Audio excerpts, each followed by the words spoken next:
understand it and that nothing happens in it? If yes, how does the thing we observe every day make sense? And to even have an illusion of some kind of motion seems to be necessary. What has it to do with eternity?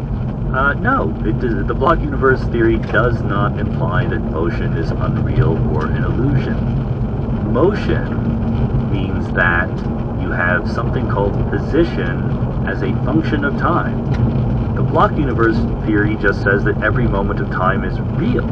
That doesn't mean you don't have position as a function of time. In the block universe, at different times, things can be at different locations. That's what motion is.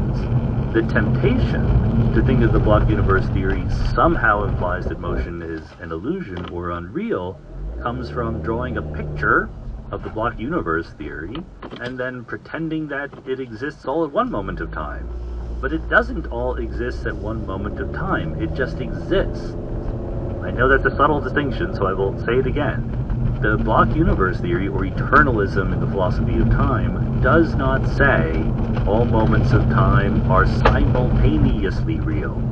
It just says they're all real. By definition, they are not simultaneously real. They're real at different moments of time because they are different moments of time. Our language, as usual, is kind of shaky here. It's not really up to the task of describing these things well, but motion is fine. There's no problem with that. There's a closely related question in quantum gravity or even in some classical versions of physics where you drop time as a fundamental parameter and treat it as emergent.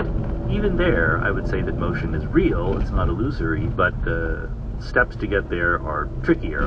I will admit that. We're not going to do that right now. Peter M. Caruso says if we could look at our universe from the outside, what would its shape be? Well, we don't know. So, crucially, we can't look at the universe from the outside, for one thing. For another thing, remember, I presume you're talking about the universe at one moment of time, right? You're talking about sort of a spatial slice through our universe, not like we were just talking about the whole four-dimensional block universe picture, right? That's a whole nother question. What would it be like to look at our whole space-time from the outside? Because we can't do that. We exist at individual moments of time. Our world lines are the collection of all those moments, but at any one moment, we exist at just that moment.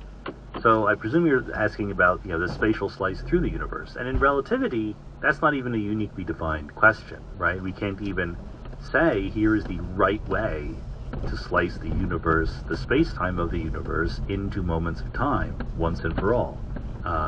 There's some freedom there, and that freedom might not make a big difference if